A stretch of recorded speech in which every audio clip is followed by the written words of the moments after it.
La niebla se cernía sobre las colinas escocesas como un sudario. El 9 de noviembre de 1979, cuando la luz de la mañana apenas comenzaba a abrirse paso entre las densas nubes, Robert Taylor no imaginaba que ese día cambiaría su vida para siempre. Es más, no imaginaba que se vería involucrado en el único incidente ovni en la historia británica que la policía investigaría como delito. Bob, como lo llamaban sus amigos, era un hombre sencillo y confiable. 61 años, padre de 5 hijos, veterano de guerra, un hombre que nunca se permitía un vaso de whisky extra y asistía religiosamente a la iglesia. Guardabosques de la Corporación de Desarrollo de Livingston, la misma organización que estaba convirtiendo los páramos de West Lothian en una ciudad moderna. Sus colegas conocían a Bob como un hombre poco dado a inventos ni bromas pesadas. Por eso, lo ocurrido en el bosque de Dechmont conmocionó a todos profundamente. Esa mañana, Bob se despidió de su esposa Mary con un beso, como de costumbre, y salió de casa. El aire era frío y húmedo, típico de un noviembre escocés. Subió a su camioneta y condujo hasta el límite del bosque, donde tenía la tarea rutinaria de revisar la zona en busca de vacas y ovejas perdidas. Demon Lowe se alzaba ante él como un antiguo centinela envuelto en la niebla matutina. Aparcó el coche al lado de la carretera, no lejos de la autopista M8. El zumbido de los coches era un sonido lejano, un fondo monótono que pronto sería el último sonido de civilización que Bob oiría durante los siguientes 20 minutos. A su lado corría Lara, la setter bermeja, su fiel compañera en sus paseos por el bosque, meneando la cola alegremente, sin saber que pronto se congelaría de terror. El sendero atravesaba un arbolillo, donde los delgados troncos sobresalían del suelo como dedos huesudos. En 1979, el bosque aún no se había convertido en la densa espesura en la que se convertiría décadas después. Había huecos entre los árboles y aquí y allá pequeños claros. Bob caminaba por una ruta familiar, pensando en el día que le esperaba. Sus piernas lo llevaron automáticamente por el sendero que bordeaba la ladera inferior de la colina. Lara a veces corría adelante, a veces regresaba, olfateando huellas de los habitantes del bosque. Todo era como siempre, hasta que doblaron otra curva. El claro se abrió ante ellos de repente, y lo que Bob vio en su centro le heló la sangre. A unos 500 metros de distancia, flotando sobre el suelo o apenas tocándolo, colgaba un objeto que no tenía lugar en este mundo. Enorme, de unos 6 metros de diámetro y 3 de altura, parecía una cúpula gigante de metal gris oscuro. Su superficie era áspera, como papel de lija, y extrañamente brillante, como si intentara disolverse en el aire, permitiendo que los árboles se vieran a través de ella. Alrededor del centro del objeto había un borde estrecho y saliente, como el ala de un sombrero, pensó Bob, tratando de encontrar un símil familiar para lo impensable. Este borde contenía mecanismos giratorios, como remos. Las manchas oscuras del cuerpo parecían las portillas de una nave espacial de una película de ciencia ficción, pero lo más aterrador era que el objeto no emitía ningún sonido. Un silencio sepulcral envolvía el claro, roto solo por el lejano rugido de la carretera. Incluso los pájaros callaron. Lara también presenció esta monstruosa visión. La perra se quedó paralizada junto a su dueña, mirando el objeto sin pestañear. Su cuerpo se tensó, lista para huir, pero no se movió, como hipnotizada. Bob permaneció inmóvil, incapaz de moverse. Su mente se negaba a aceptar lo que veía. Esto no podía ser real, no allí, no en un tranquilo bosque escocés, donde el suceso más insólito era la aparición de una oveja perdida. Pero el objeto era tangiblemente real. Bob podía discernir cada detalle de su superficie, sentir la extraña energía que emanaba de él. El aire alrededor de la cúpula parecía más denso, como si el espacio estuviera distorsionado por fuerzas desconocidas. Y entonces ocurrió algo aún más aterrador. 2 esferas cayeron del fondo del objeto con un ruido sordo. Cada una medía aproximadamente 1 metro de diámetro y estaba hecha del mismo material oscuro que la nave principal, pero sus superficies estaban decoradas con largas púas metálicas que sobresalían en todas direcciones. Bob pensó de inmediato en las minas navales de la Segunda Guerra Mundial, las que flotaban en los mares del norte, sembrando la muerte en barcos y submarinos. Pero estas cosas eran mucho más siniestras. Las púas eran más largas y afiladas, y las propias esferas producían un repugnante chapoteo al impactar contra la tierra húmeda del claro. Lara ladró, un ladrido largo y asustado, como ladran los perros cuando perciben algo sobrenatural. El sonido de su voz resonó por el bosque y luego se apagó, engullido por un silencio antinatural. Y las esferas comenzaron a moverse. Rodaron y rebotaron por el suelo, dirigiéndose directamente hacia Bob. Sus movimientos eran antinaturales, demasiado rápidos y precisos para ser objetos inanimados. Parecían tener mente propia, para conocer su propósito. Bob intentó retroceder, pero sus piernas no le obedecieron. El horror paralizó sus músculos, convirtiéndolo en testigo mudo de la pesadilla que se aproximaba. Solo pudo observar cómo dos esferas mortales se acercaban a él desde lados opuestos, una por la izquierda y otra por la derecha. Cuando llegaron a sus pies, ocurrió lo impensable.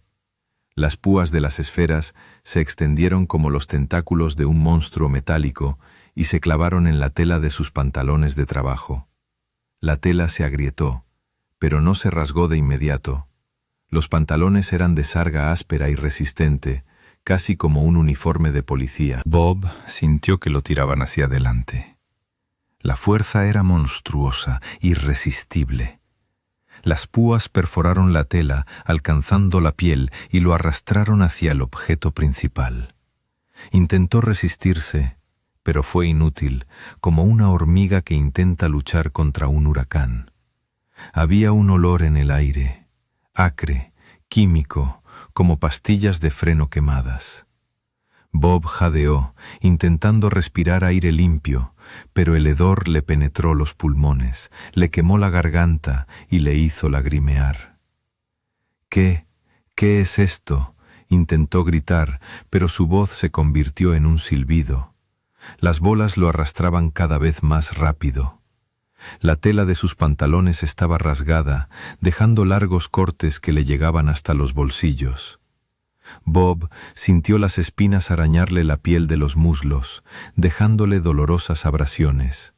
De repente se oyó un sonido en el aire, un silbido claro, como si alguien hubiera blandido un bastón con todas sus fuerzas.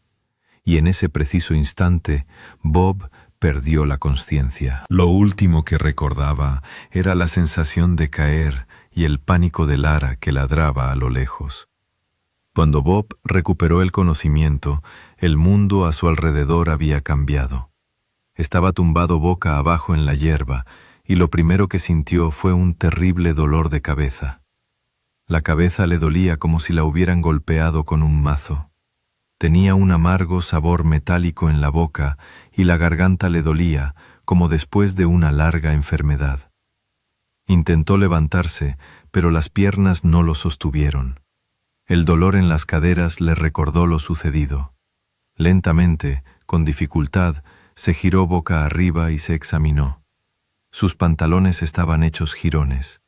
Largas lágrimas le corrían desde la cintura hasta los bolsillos a ambos lados, y la piel debajo estaba arañada y sangrando. También sentía dolor en la barbilla, como si se la hubiera golpeado al caer. Pero lo más extraño era que no había rastro de la gigantesca cúpula ni de las balas mortales en el claro. Solo la hierba pisoteada indicaba que algo había estado allí. Lara corría de un lado a otro, gimiendo y ladrando. El perro, presa del pánico, miraba a su alrededor como si aún percibiera una amenaza invisible. Bob intentó llamarla, pero su voz no le obedecía. Solo un silbido le salía de la garganta. Intentó ponerse de pie, pero el mareo lo obligó a arrodillarse de nuevo. ¿Cuánto tiempo había pasado? El sol ya estaba notablemente más alto que cuando llegó al claro. Le parecieron 20 minutos, tal vez más. 20 minutos de vacío en su memoria, 20 minutos borrados de su vida. Con gran dificultad, apoyándose en manos temblorosas, Bob se puso de pie.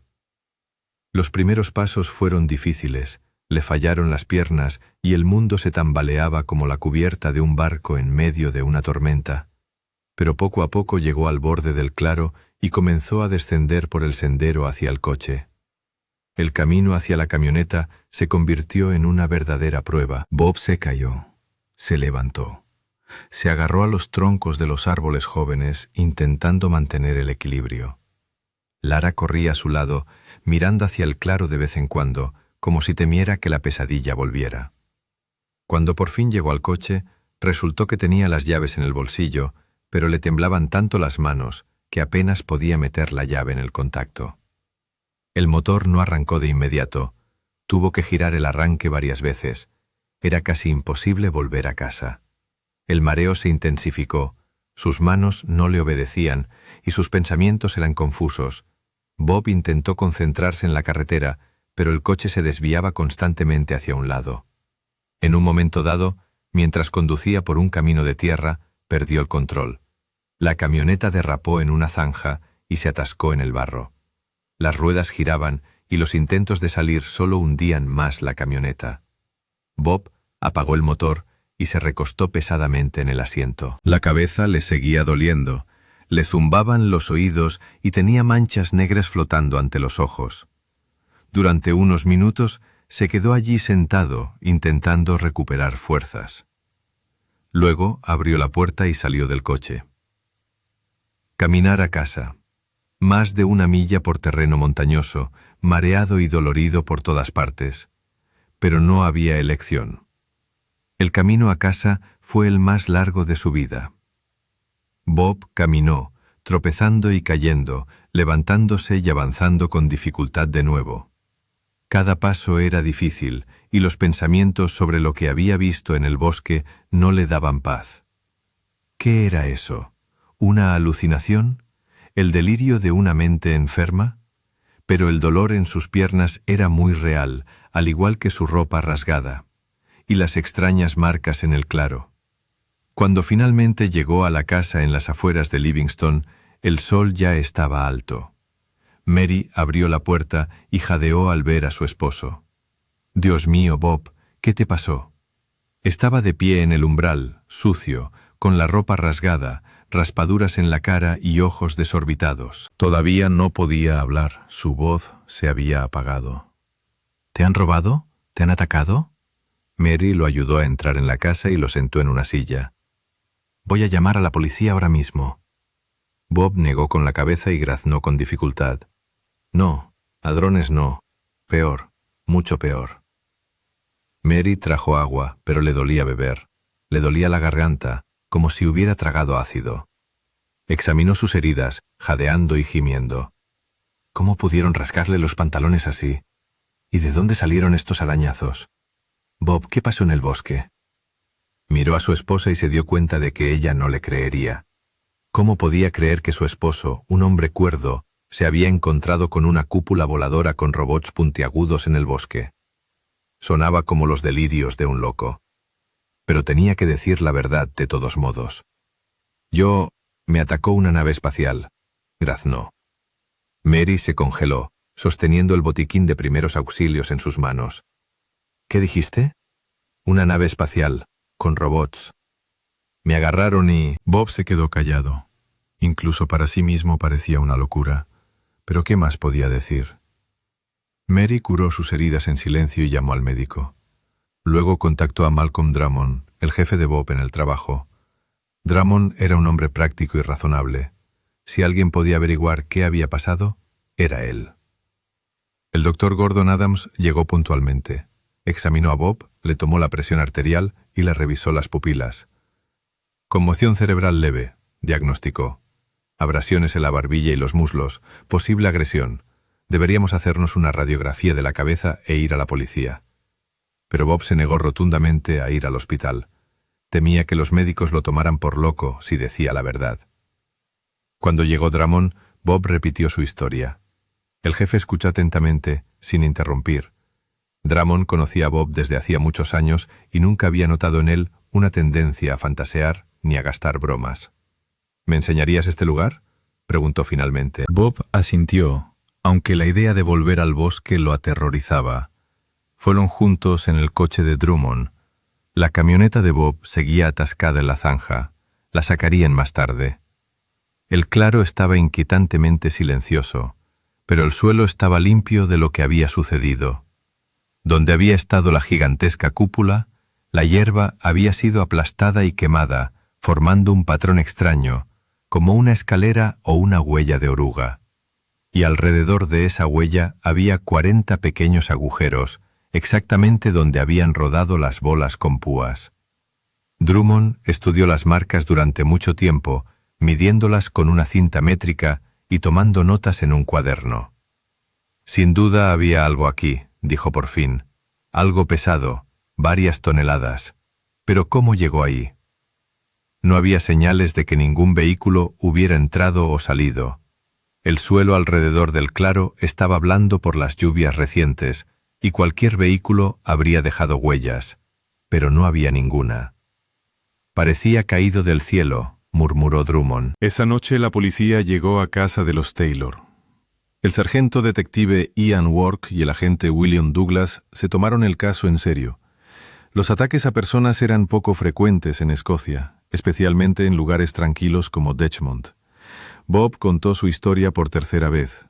La policía escuchó atentamente, tomando notas y haciendo preguntas de seguimiento. Examinaron los pantalones rotos y fotografiaron las abrasiones en el cuerpo de Bob. «Lo catalogaremos como un ataque por desconocidos», dijo el sargento Work. «Iremos al lugar de los hechos mañana».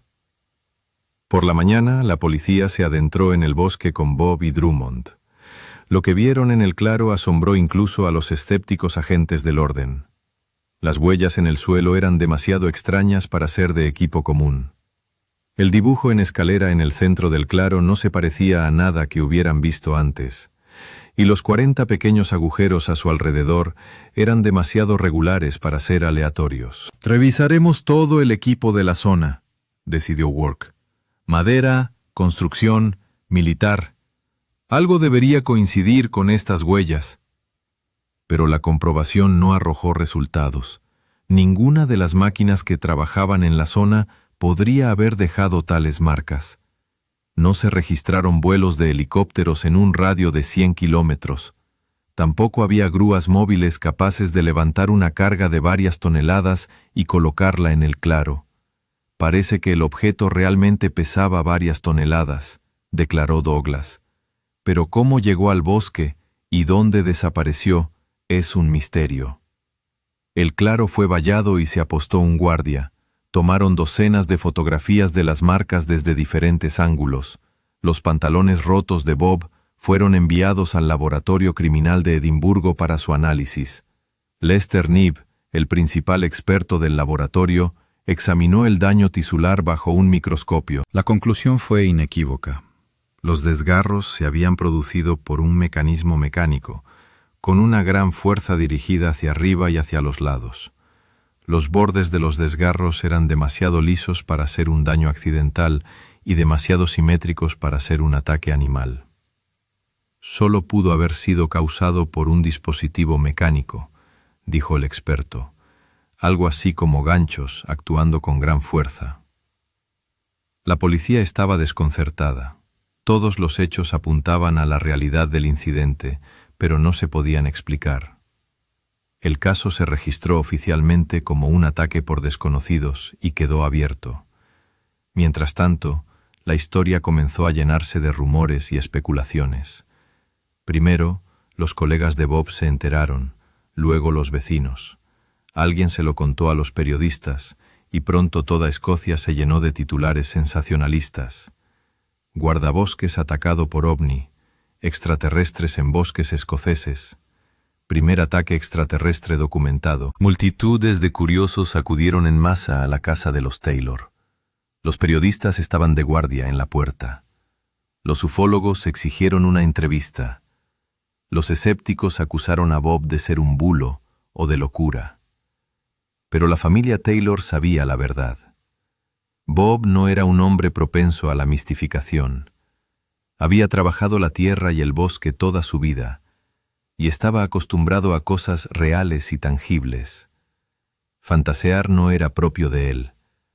Además, su historia no cambió ni un ápice. Al contarla por 10ª, 20ª o 50ª vez, no añadió nuevos detalles, no adornó los hechos. Cada vez, las mismas palabras, la misma secuencia de eventos, las mismas emociones. Los médicos ofrecieron diferentes explicaciones. Algunos hablaron de un ataque epiléptico con alucinaciones. Otros sugirieron exposición a sustancias químicas o envenenamiento por gases de una carretera cercana. Otros más se refirieron a la meningitis que Bob sufrió en su juventud. Pero ninguna de las teorías explicaba las marcas físicas en el claro, ni los característicos desgarros en su ropa. Los escépticos propusieron versiones aún más exóticas. Stuart Campbell, autor de libros de desmitificación, afirmó que Bob vio un espejismo astronómico de Venus, potenciado por distorsiones atmosféricas. En su opinión, el planeta Venus, reflejado en capas de aire de diferentes densidades, podría crear la ilusión de un enorme objeto volador. Y los dos robots más pequeños eran supuestamente un espejismo del planeta Mercurio. Esta teoría sonaba tan ridícula que incluso los colegas de Campbell se mostraron escépticos. Bob Taylor la comentó con su característica moderación. Les aseguro que Venus no tiene nada que ver. Sé con certeza que vi un objeto real, una nave espacial. Pasaron los años. Bob Taylor se retiró, pero nunca renunció a su versión de los hechos. No buscó la fama, no lucró con su historia, no escribió un solo libro. Simplemente vivió la vida tranquila de un escocés común, que un día se topó con algo increíble. El claro del bosque de Dechmont se ha convertido en un lugar de peregrinación para ufólogos de todo el mundo. En 1991 se instaló allí una placa conmemorativa que posteriormente fue robada por buscadores de recuerdos. Se trazó una ruta turística y se colocaron letreros, pero lo más importante es que el caso sigue sin resolverse. Oficialmente, la policía escocesa sigue investigando el ataque a Robert Taylor, ocurrido el 9 de noviembre de 1979. Este es el único caso ovni en la historia británica que ha sido objeto de una investigación criminal. Malcolm Robinson, investigador paranormal que dedicó décadas al estudio del caso, escribió: «He hablado con cientos de testigos de ovnis a lo largo de los años, pero nadie me convenció tanto como Bob Taylor. Su comportamiento, su carácter, toda su personalidad irradiaban honestidad». La gente suele pensar que los fenómenos paranormales son una broma, pero el número de avistamientos ha aumentado sin duda en los últimos años. De hecho, la zona alrededor de Dechmont se ha convertido en uno de los lugares de avistamiento de ovnis más activos del mundo. El Triángulo de Falkirk, que incluye las localidades de Bonnybridge y Livingston, se ha convertido en la zona oscura de Escocia. Aquí se registran hasta 300 avistamientos de ovnis cada año, más que en cualquier otro lugar del planeta. Algunos ufólogos creen que esta zona es una ventana a otra dimensión, un lugar donde el espacio y el tiempo se distorsionan, permitiendo que criaturas de mundos paralelos penetren en el nuestro. Otros sugieren que aquí se encuentra una base o estación de investigación extraterrestre. Bob Taylor vivió 28 años más después del encuentro en el bosque. Murió en marzo de 2007 a los 88 años, llevándose consigo el secreto de aquella mañana. Hasta su último día recordó cada detalle de lo sucedido con una claridad cristalina y nunca dudó de la realidad de su experiencia. «Esto es lo más asombroso que me ha pasado en la vida», dijo poco antes de morir. «Respaldo cada palabra de mi historia. Todo fue exactamente como lo cuento, y los recuerdos son tan nítidos como ayer». No había ni una sombra de duda, ni un atisbo de incertidumbre en su voz. Era la voz de un hombre que conocía la verdad y no le temía. Pero, ¿qué ocurrió realmente aquel día de noviembre en el bosque de Demont? ¿Qué fuerzas capturaron a un pacífico guardabosques y dejaron rastros que ni la policía ni los científicos pudieron explicar? Quizás la respuesta resida en la naturaleza misma del lugar. Demont Low es una colina milenaria con millones de años de antigüedad. En sus profundidades se esconden capas de roca que recuerdan una época en la que la Tierra era un planeta completamente diferente. ¿Podrían estas rocas tener propiedades que aún desconocemos? ¿Podrían ser capaces de deformar el espacio, abriendo puertas entre mundos? ¿O es el propio bosque? Árboles jóvenes plantados en el lugar de antiguos pantanos podrían haber perturbado algo que llevaba siglos durmiendo en el suelo, algo que despertó y anunció su presencia de la única forma que conocía. ¿O podría la explicación ser más simple y aterradora a la vez? ¿Podría la Tierra realmente ser visitada por seres de otros mundos y Bob Taylor simplemente estaba en el lugar equivocado en el momento equivocado? Los investigadores continúan buscando respuestas, estudian la geología de la zona, analizan anomalías magnéticas y recopilan testimonios de testigos, pero cuanto más aprenden, más preguntas surgen. ¿Por qué este lugar? ¿Por qué Bob Taylor? ¿Qué querían esos seres de él, si es que eran seres? Y lo más importante, ¿regresarán? Los residentes de Livingston y los pueblos de los alrededores han estado viviendo con estas preguntas durante más de 40 años. Muchos de ellos cuentan sus propias historias de extrañas luces en el cielo, sonidos inexplicables en el bosque, encuentros con algo sobrenatural. Craig Malcolm, un residente local, ha estado filmando fenómenos extraños en el cielo sobre Bonnie Bridge durante 6 años. Sus grabaciones muestran bolas brillantes que aparecen de la nada, hacen giros bruscos en el aire y desaparecen a una velocidad imposible. Vi una bola de fuego saltando de un lado a otro por el cielo despejado, dice Craig.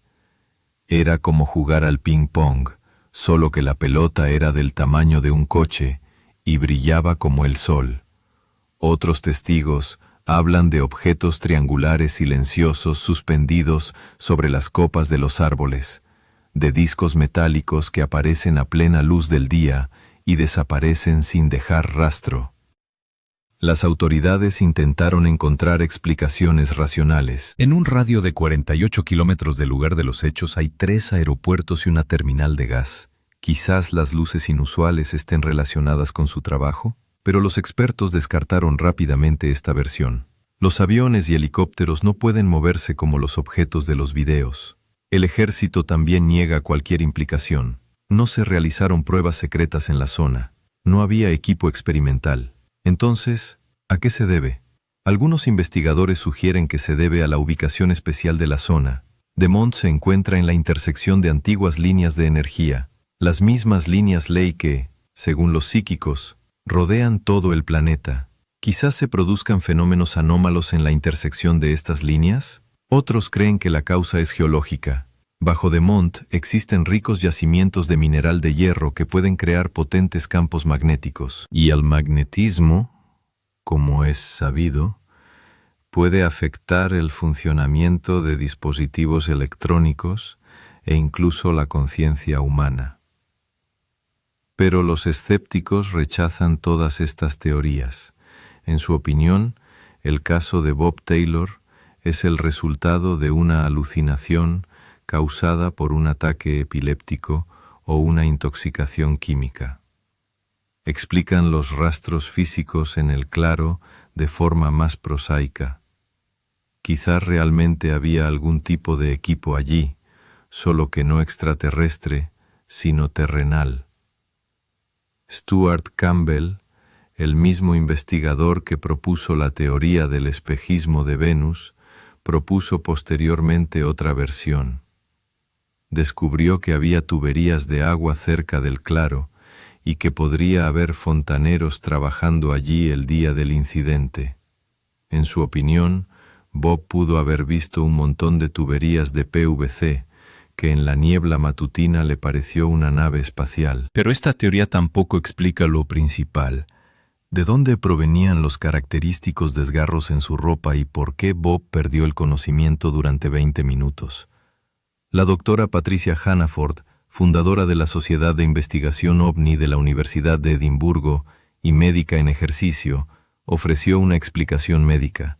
En su opinión, Bob sufrió un ataque de epilepsia del lóbulo temporal acompañado de vívidas alucinaciones. Los síntomas: meningitis previa, un olor fuerte que nadie más percibió, dolor de cabeza, afonía, parálisis en las piernas y un periodo de inconsciencia, son bastante consistentes con este diagnóstico, pero esta teoría tiene un fallo importante. Bob nunca sufrió epilepsia, ni antes ni después de ese día. Los exámenes médicos no revelaron ninguna anomalía neurológica. Entonces, ¿qué sucedió realmente en el bosque de Demont? Quizás la respuesta no resida en teorías científicas, sino en algo más profundo y antiguo. Quizás nuestro mundo no sea tan simple como creemos, y existan lugares en él donde funcionan las leyes de la física de forma diferente. Las leyendas escocesas están llenas de historias sobre encuentros con criaturas de otro mundo, hadas, elfos, espíritus de las montañas y los bosques. Todos, según el folclore, pueden aparecer en nuestro mundo y llevar a la gente a sus dominios. Podría ser lo que le ocurrió a Bob Taylor, una versión moderna de estas historias antiguas, o por el contrario, fueron las leyendas antiguas, intentos de nuestros antepasados por explicar los encuentros con las mismas criaturas que visitaron el bosque escocés en 1979. Las preguntas se multiplican y las respuestas se reducen, y cuanto más tiempo pasa desde aquella mañana de noviembre, más misterioso parece el caso de Robert Taylor. Lo único que permanece inalterado es la propia convicción de Bob de que se encontró con algo sobrenatural. Hasta el último día de su vida estuvo dispuesto a jurar sobre la Biblia que vio una nave espacial y fue atacado por su tripulación. Y en los archivos de la policía de West Lothian aún se conserva una carpeta marcada como Caso número 179, agresión a Robert Taylor, estado abierto. Y hasta que se encuentre una explicación racional a lo sucedido, el caso permanecerá abierto. Quizás algún día la ciencia encuentre las respuestas a todas las preguntas. Quizás descubramos qué se esconde tras las extrañas luces del cielo de Escocia y las misteriosas huellas del bosque de Detchmont. O quizás algunos secretos permanezcan secretos para siempre. Y probablemente sea lo mejor. Al fin y al cabo, un mundo donde todo fuera explicable y predecible sería un lugar muy aburrido. Pero los habitantes de Livingston y los pueblos de los alrededores lo saben. Su mundo está lleno de maravillas y misterios. Y cada vez que pasan por el bosque de Detchmont, involuntariamente alzan la vista al cielo. ¿Y si volvieran? Al final, si creemos en las palabras del mismísimo Bob Taylor, la nave alienígena no solo lo atacó, intentó secuestrarlo, lo que significa que ellos tenían planes para un guardabosques escocés común y corriente. Planes que no se materializaron. Pero ¿quién dijo que abandonaron esos planes para siempre? A veces, en noches particularmente tranquilas, cuando la niebla se extiende sobre las colinas de West Lothian, los lugareños oyen extraños sonidos provenientes del bosque, un sonido metálico como el roce de espinas contra la piedra, un silbido que recuerda al sonido de un globo desinflándose, y entonces cierran las puertas con más fuerza y no salen de casa hasta el amanecer, porque recuerdan la historia de Bob Taylor y saben, hay cosas en este mundo que es mejor dejar en paz, incluso si estas cosas buscan encontrarnos, sobre todo si buscan encontrarnos, porque la próxima vez todo podría terminar completamente diferente. ¿La próxima vez? La víctima podría no regresar a casa con la ropa rota y lapsus de memoria.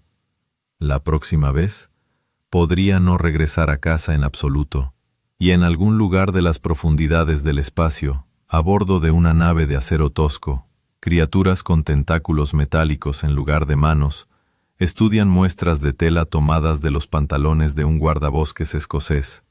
Estudian y planean una nueva reunión, una reunión más exitosa. Y en el bosque de Dimont,